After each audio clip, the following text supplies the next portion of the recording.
Hello guys, welcome to our channel. This is Teja. ప్రస్తుతం మనతో పాటు సీనియర్ జర్నలిస్ట్ జగదేవ్ గారు ఉన్నారు. నమస్తే సార్. నమస్తే. సో మొత్తానికి సలార్ హిట్ కొట్టేసింది. అయితే రాజమౌళి గారుతో సినిమా చేస్తే ఏ హీరోకైనా సరే ఖచ్చితంగా నెక్స్ట్ సినిమా ఫ్లాప్ ఉంటుంది. సో ఇప్పటివరకు ప్రభాస్కి అదే నడిచింది. దాన్ని బ్రేక్ చేయడానికే, ఆ వార్తని బ్రేక్ చేయడానికే ప్రశాంత్ నీల్ వచ్చాడు, ప్రభాస్తో హిట్ కొట్టి చూపించాడు అని చెప్పేసి అంటున్నారు. సో మరి మీరేమంటారు? అంటే అవి నేను నమ్మనండి. బేసిక్గా నేను అంటే ఫేట్ నమ్ముతాను కాబట్టి నమ్మను. అంటే ఎక్కువ సందర్భాలు అలా జరిగిందంటే అది ఫిక్స్ చేసేస్తారు. అంటే మీరు చెప్పే స్టేట్మెంట్లో చిన్న కరెక్షన్ ఏంటంటే, రాజమౌళి అనే కాదు, ఫస్ట్ హిట్ కొట్టిన ఏ డైరెక్టర్, ఫస్ట్ సినిమాతో హిట్ కొట్టిన ఏ డైరెక్టర్ కూడా రెండో సినిమా ఫ్లాప్ అంట. అది కూడా ఒక సెంటిమెంట్ ఉంది ఇండస్ట్రీలో. ఫస్ట్ సినిమా డైరెక్ట్ చేస్తే హిట్ అవుతుంది, రెండో సినిమా ఫ్లాప్ అవుతుందని ఒక సెంటిమెంట్ ఉంది.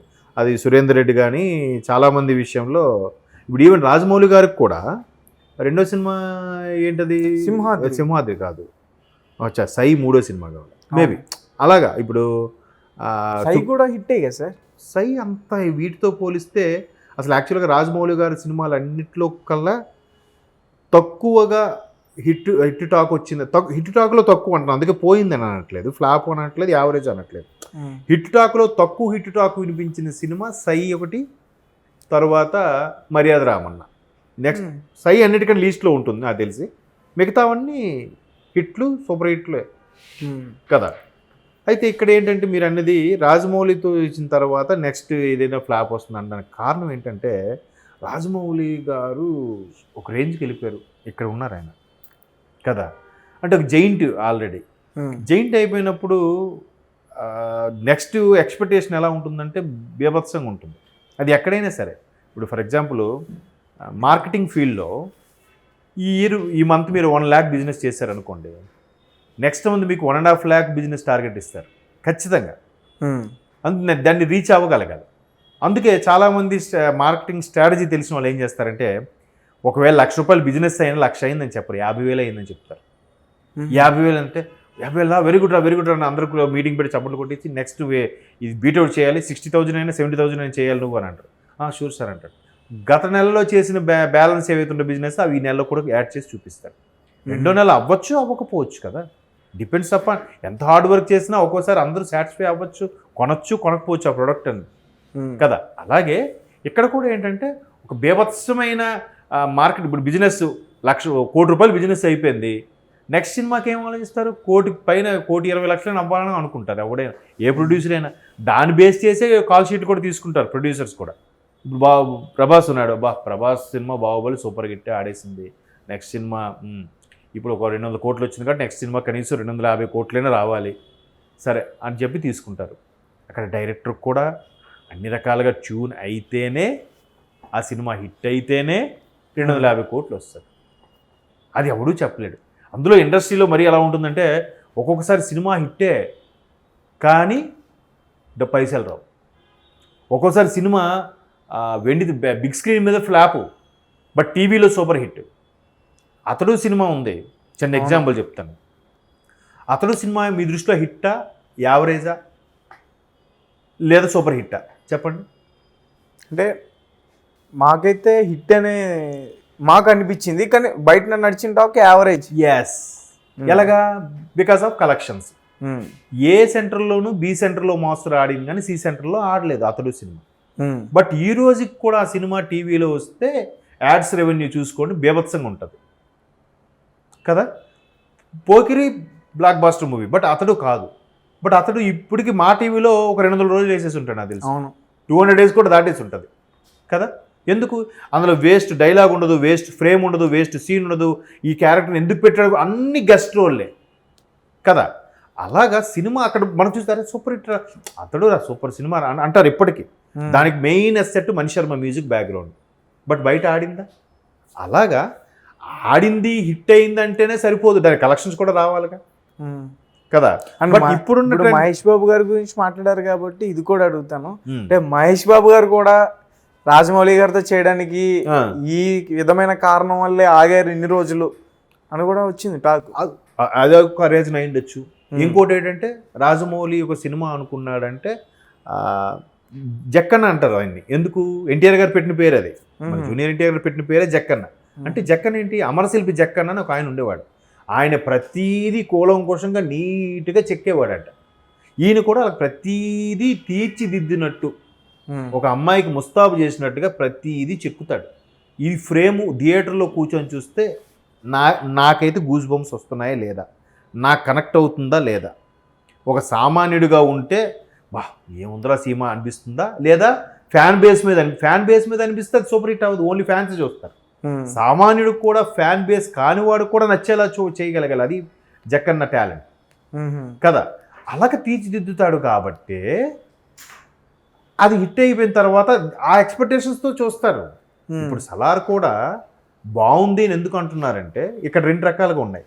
సలార్ ఒకటి బాగుంది అని అంటున్నారు, రెండో యాంగిల్ ఏంటి తెలుసా, అంత లేదబ్బా అంటున్నారు. ఏది కరెక్టు? నేను దాని నుంచి తీసుకున్న విశ్లేషణ ఏంటంటే, ఒకటి పర్వాలేదు ఎందుకు అనిపించిందంటే దీనికన్నా ముందు వచ్చిన 2 డిజాస్టర్లు వాటితో పోలిస్తే, అంటే ఆదిపురుషు కానీ రాధేశ్యామ్ డిజాస్టర్లు అవ్వడం దాని మీదకి ఓ మోస్తరుగా ఉన్నా ఇది బాగుందిరా అని అనిపిస్తుంది. కానీ మీరు అన్నట్టు బాహుబలి రేంజ్లో చూస్తే ఇది పోయినట్టేగా, ఇది హిట్ అవనట్టేగా. బట్ కలెక్షన్స్ పరంగా మళ్ళీ హిట్. అవును. దేని బేస్ చేసి చెప్పగలం చెప్పండి?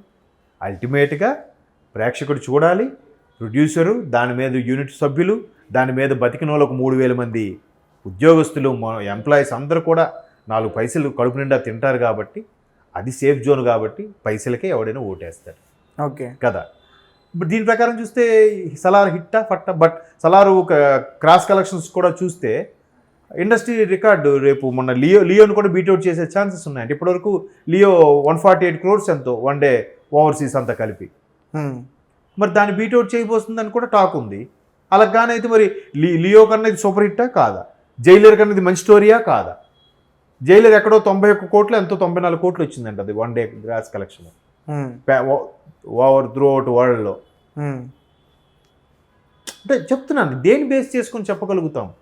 కాబట్టి ఒక బిగ్ హిట్ తర్వాత నెక్స్ట్, అందుకే రాజమౌళి గారు కూడా చాలా తెలివిగా, మీరు ఏగా సినిమా చూసారా?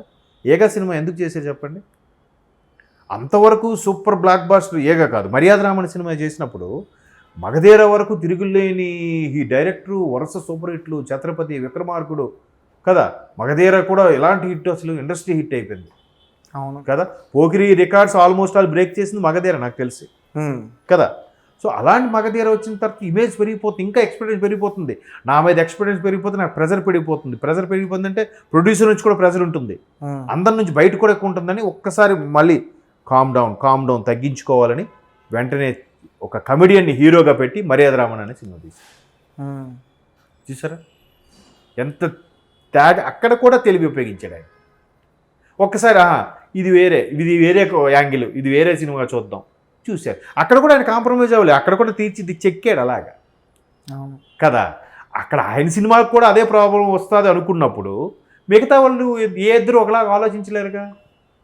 పైగా క్రియేటివ్ ఫీల్డ్ కాబట్టి ఆయన చేసిన దాని తర్వాత నెక్స్ట్ ఏ డైరెక్టర్ చేసినా ఫ్లాప్ వస్తుంది అనుకోవడం, అది ఆయనకి అపవాదుగా చెప్పడం, రాజమౌళి లాంటి వాడిని తక్కువ చేసి మాట్లాడినట్టు అవుతుంది. కాబట్టి నేను అలా చెప్పదలుచుకోలేదు. నెక్స్ట్ సినిమా కూడా తీసేవాడిలో ఉండాలి. నేను చాలాసార్లు చెప్పాను, old wine new bottle. Industry 75 ఏళ్ళు కాదు 100 ఏళ్ళు అయినా కూడా ఈ రామాయణ మహాభారతం నుంచి తీసుకున్న స్టోరీలనే మార్చి అది అల్లుకొని తీసుకోవాలే తప్ప స్టోరీ లేనిది. సలార్ స్టోరీ లేనుంది. పొద్దున్న ఒక పెద్ద ఆయనతో మాట్లాడాను, ఆయన ఏదో స్టోరీ లేని చెప్పాడు. నాకు సలార్ సినిమా చూడగా నాకు అనిపించింది అంటే సింహాసనం సినిమా గుర్తొచ్చింది, ఇక్కడ సూపర్ స్టార్ కృష్ణ గారిది. అది కూడా అలాగే ఉంటుంది. ఇంచుమించు ఒక ఆ రాజ్యంను ఎవడైనా పడగొట్టాలని చూస్తాడు, బయట నుంచి ఒకడు ఉంటాడు, ఒక రాజ్యాల స్టోరీ అంటే సిమిలరే. పాత్రలు వేరు, టేకింగు, డైరెక్టర్ టాలెంటు, పిక్చరైజేషను, సిచ్యువేషన్స్, ఎలా మెయిన్ హీరో ఎలివేషన్స్. ఇంతకుముందు మీరే చెప్పారు, ఒక సీన్ అనుకుంటే నాకు ఆ సలార్ బ్యాక్గ్రౌండ్ స్కోరే నాకు ఎక్కువ వినిపిస్తుంది సార్ అని అన్నారు. ఇక్కడ కూడా నాకు ఒక విశ్లేషకులు చెప్పింది ఏంటంటే, సార్ ఇక్కడ సలార్లో ఈ ఎక్కువ క్యారెక్టర్లు ఉన్నాయి, ఏ క్యారెక్టర్ ఏంటని మైండ్ గుర్తు తెచ్చుకునే లోపే బ్యాక్గ్రౌండ్ స్కోర్తో దాన్ని కామ్ డౌన్ చేసేస్తున్నాడు మైండ్ని. అది ప్రశాంత్ నీల్ టాలెంట్ అనుకోవాలా, మ్యూజిక్ డైరెక్టర్ టాలెంట్ అనుకోవాలా? అల్టిమేట్గా captain of the ship Prashanth Neel టాలెంటే. ఓకే కదా. కాబట్టి ఆ ఇమేజ్ అలా ఉన్నప్పుడు అలా ఇది వేరే, అది వేరే. దాన్ని అలాగే చూడాలి, దీన్ని ఇలాగే చూడాలి. ఇది వేరే స్టోరీ. ఓకే. కాబట్టి అది అలాంటి అపవాదులు అవి పూర్తి స్థాయిలో నేను నమ్మను. ఓకే. నెక్స్ట్ తీసేవాళ్ళు బట్టి కూడా ఉంటుంది. Okay sir, thank you so much. Thank you.